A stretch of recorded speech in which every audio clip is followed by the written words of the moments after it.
हमने 2 पढ़ा दिया था, 2 बाकी था और हमने कहा था अमूल्यवादी और व्यवहारवादी, ये 2 बाकी है। ये 2 और विचारधारा, नवीन विचारधारा कर लेंगे, उसके बाद ये कवर हो जाएगा हमारा। और कुछ हम आपको महत्वपूर्ण एक समय अवधि है और उसी समय अवधि के अंतर्गत कुछ उपागम है ना, कौन कौन से हैं, क्या क्या है, प्रादेशिक विश्लेषण कब हुआ, ये तमाम तरह की चीज़ें हैं। इसको एक बॉक्स में लिखेंगे क्योंकि इससे संबंधित परीक्षा में प्रश्न डायरेक्ट पूछे जाते हैं और आए भी हैं। ठीक है, तो पहले आइए जो 2 बाकी है फटाफट उसको कर लेते हैं और उसके बाद मानव भूगोल से कुछ संकल्पनाएं हैं छोटे छोटे, उसको कर लेंगे, देन हमारा चैप्टर कंप्लीट हो जाएगा। ठीक है, 2 हो गया था, तीसरा लिख लीजिएगा।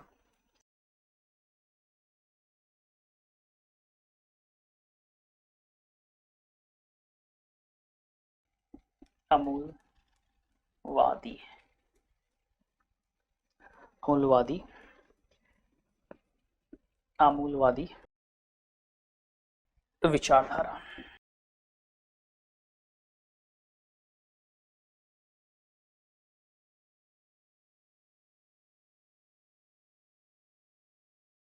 विचारधारा, अमूलवादी विचारधारा।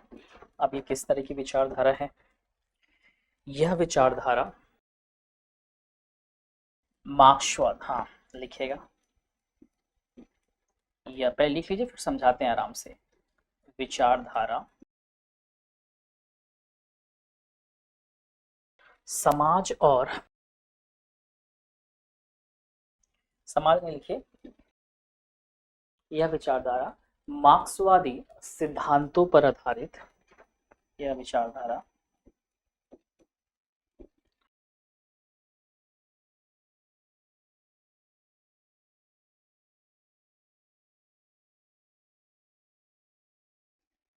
मार्क्सवादी सिद्धांतों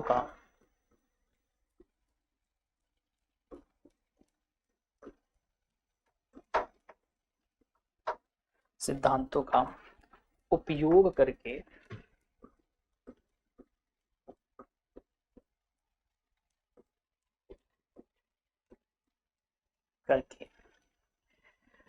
दुनिया की समस्याओं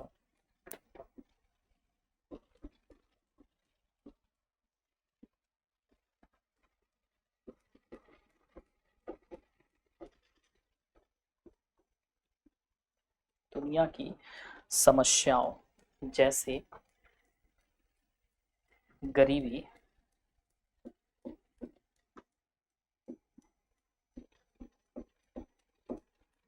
जैसे गरीबी, भूखमरी या भूख,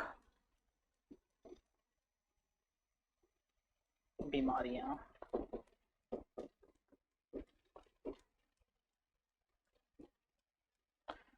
जाति भेद भाव,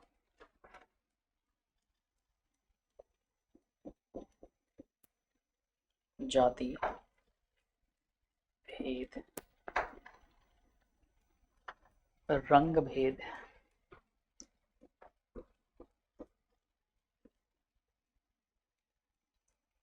आदि का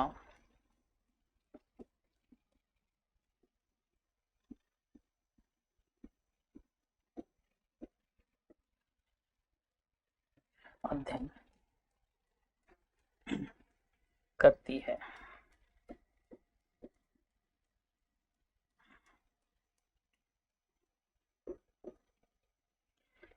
इसका लक्ष्य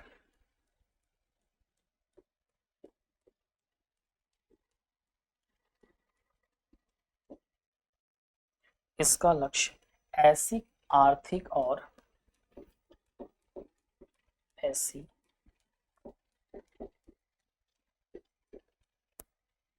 आर्थिक और सामाजिक व्यवस्था बनाती है, आर्थिक और सामाजिक व्यवस्था बनाना है,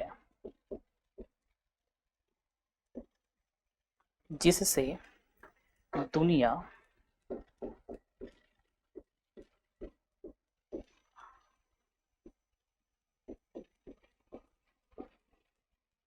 जिससे दुनिया के सभी जिससे दुनिया के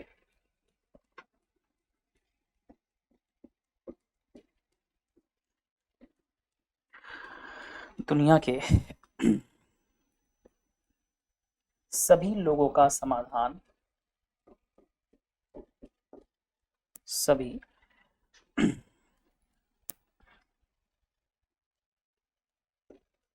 को संसाधनों पर सभी लोगों को संसाधनों पर समान अधिकार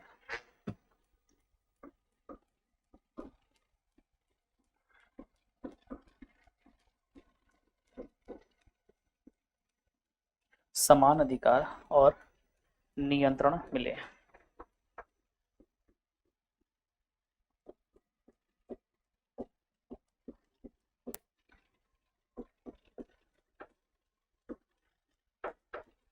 मिले। अब आता है क्या, व्यवहारवादी विचारधारा। आइए इसको भी लिख लेते हैं फटाफट, फिर खत्म कर लेते हैं। इस विचारधारा में इस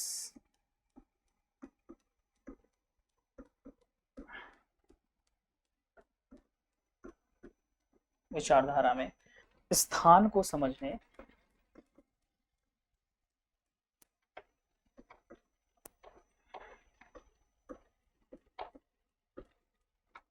स्थान को समझने के लिए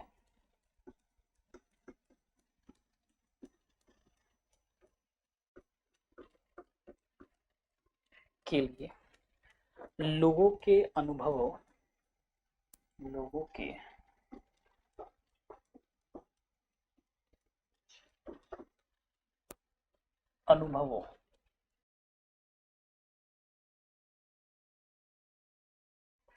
के साथ साथ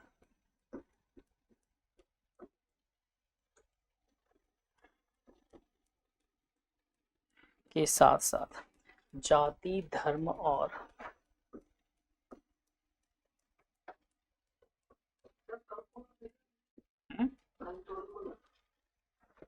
क्या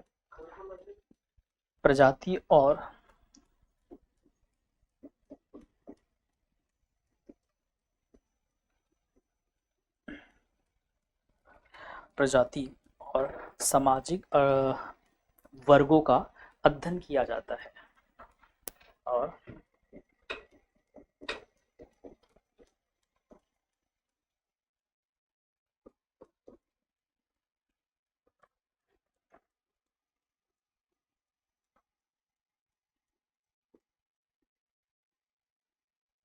अध्ययन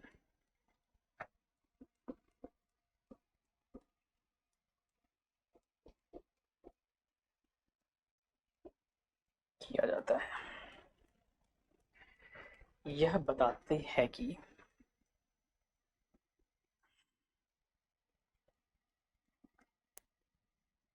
यह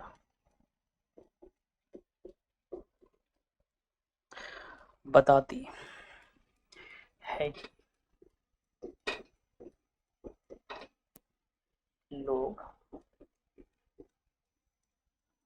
अपने वातावरण में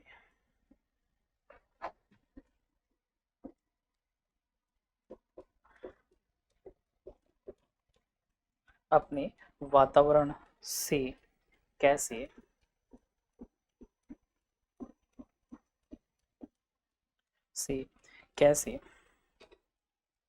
जुड़े और उसे कैसे समझते हैं।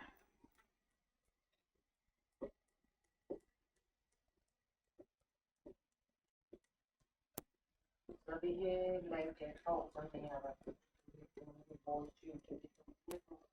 कैसे समझते हैं।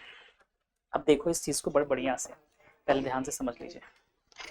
यहाँ पे अगर हम बेटा बात करें कि अमूल्यवादी विचारधारा, इससे पहले का दोनों समझ में आ गया। अमूल्यवादी विचारधारा का मतलब पहली बात ये समझिए किसका है, ये मार्क्सवादी सिद्धांतों का उपयोग किया गया है। बात आता है कि सर मार्क्सवादी सिद्धांत ये आगे चल के आपको मिलेगा, आपके सिलेबस से बियॉन्ड है, लेकिन लिखा है, इसको ध्यान रखिएगा कि मार्क्सवादी सिद्धांत का उपयोग करके दुनिया की समस्याओं जैसे गरीबी, भूख, बीमारियां, जाति भेद, रंग भेद आदि का अध्ययन किया जाता है। इट मीन्स कहा जा रहा है कि अमूल्यवादी जो विचारधारा है, ठीक है, अमूल्यवादी जो विचारधारा बेटा है वो बेसिकली क्या है, गरीब, भूख, बीमारी, जाति भेद, रंग भेद आदि का अध्ययन किया जाता है, जो कि किस पर आधारित है, तो मार्क्सवादी सिद्धांतों का उपयोग या उस पर आधारित एक क्या है, अमूल्यवादी विचारधारा है। क्लियर? मार्क्सवादी विचारधारा भी यही कहती है, या मार्क्सवादी जो सिद्धांत है वो भी यही कहता है कि किस तरह से दुनिया की समस्याओं, तमाम तरह की समस्याएं हैं, तो उसको खत्म किया जाए। तो उसको खत्म करने के लिए हमें इन सब चीजों का बेटा अध्ययन करना होगा। जैसे फॉर एग्जाम्पल हम भारत की बेटा बात करें तो भारत में अगर गरीबी खत्म करनी है तो हमें ये भी ध्यान रखना होगा कि भारत के अंदर गरीबी कैसे खत्म किया जा सकता है। इसका लक्ष्य ऐसी आर्थिक और सामाजिक व्यवस्था बनाना है। सिंपल सी बात है, आर्थिक और सामाजिक व्यवस्था क्या है, बनाना है। जब ये कह रहा है कि अगर हम गरीबी, भूख, बीमारी, जाति भेद, रंग भेद, अगर हम इन सब का अध्ययन करेंगे, तो अध्ययन क्यों करेगा, क्योंकि इससे प्रॉब्लम है। किसको प्रॉब्लम है सर, दुनिया की समस्याएं हैं। अगर दुनिया की समस्याओं में देखें तो यही सब तो समस्याएं चलती आ रही हैं। भारत में धर्म के आधार पर देखते हो लड़ते हैं, जाति के आधार पर लड़ते हैं। विश्व में चले जाइए, अमेरिका वगैरह में तो रंग भेद देखा जाता है, काले और गोरों की कहानी है। सेम साउथ अफ्रीका की कहानी है। साउथ अफ्रीका का आप देखेंगे, दक्षिण अफ्रीका में या फिर नॉर्थ अफ्रीका में देखेंगे तो वहां भी कहानी देखने को मिलता है। तो बहुत सारी प्रॉब्लम्स देखने को बेटा फेस होता है। तो इन सब को खत्म करना है ना, तो इन सब का अध्ययन करना होगा। और जब इन सब का अध्ययन करेंगे तो कोई ना कोई बेटा निष्कर्ष निकलेगा कि नहीं निकलेगा, तो आप बोलोगे सर बिल्कुल निष्कर्ष निकलेगा। जब हमें मालूम चलेगा कि चलो यहाँ पे गरीबी बहुत ज्यादा है, अब गरीबी ज्यादा है तो हमें गरीबी को खत्म करना पड़ेगा, उनकी अवस्था को सुधार करना पड़ेगा, उनका विकास करना पड़ेगा। तो हम उनको कहीं ना कहीं कुछ भी करके हम रोजगार मुहैया कराएंगे, हम उनके स्वास्थ्य से संबंधित जो समस्याएं हैं उस चीज को उजागर करेंगे, सबके सामने लेके जाएंगे। ऐसे तमाम तरह के बहुत सारी समस्याएं हैं जो सभी मिलके क्या करेंगे, कार्य करेंगे। क्लियर है? बिल्कुल। तो ये चीज ध्यान रखिएगा, ये वही चीज लिखा हुआ जिससे दुनिया के सभी लोगों को संसाधनों पर समान अधिकार मिले, ठीक है, ध्यान रखिएगा, और नियंत्रण मिले। जब इक्विलिटी की बात होती है कि हम सबकी राइट से इक्विलिटी, जब इक्विलिटी की बात होगी तो हम सब पे, अगर भारत की बातें करें, हम अपने कॉन्स्टिट्यूशन के अकॉर्डिंग बेटा बात करें तो हम सबका फंडामेंटल राइट्स है कि नहीं है, तो आप बोलोगे हाँ सर फंडामेंटल हमारा क्या है, राइट्स है। तो बस सिंपल सी कॉन्सेप्ट है, ठीक। व्यवहारवादी विचारधारा, इस विचारधारा में स्थान को समझने के लिए लोगों के अनुभव के साथ साथ जाति धर्म सेम है, वही चीज है।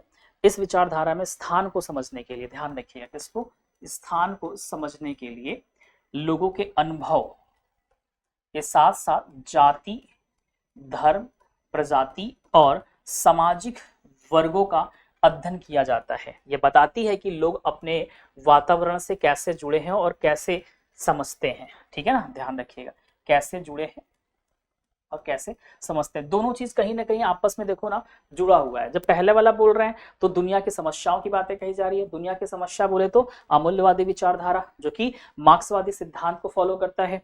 सेम व्यवहारवादी मतलब हमारा, हम आपसे कैसे जुड़े हुए हैं, हम किस तरह से आपको समझते हैं, तो ये हमारा और आपका बिहेवियर हो गया ना बाबू। जैसे आप अपने दोस्त के संग रहते हैं, स्कूल्स में रहते हैं, खेलते हैं, तो ये क्या है, आपस में एक संबंध है ना बेटा। आप उनको व्यवहारिक बिहेवियरल प्रोसेस के माध्यम से उनको समझ रहे हो कि हाँ ये अच्छा है, हम इनके संग ऐसा व्यवहार करेंगे, तमाम तरह की चीजें हैं। ये वही चीज बोला है। अब एग्जाम की तैयारी को और बेहतर करने के लिए हमारे चैनल को लाइक, शेयर और सब्सक्राइब करना ना भूलें।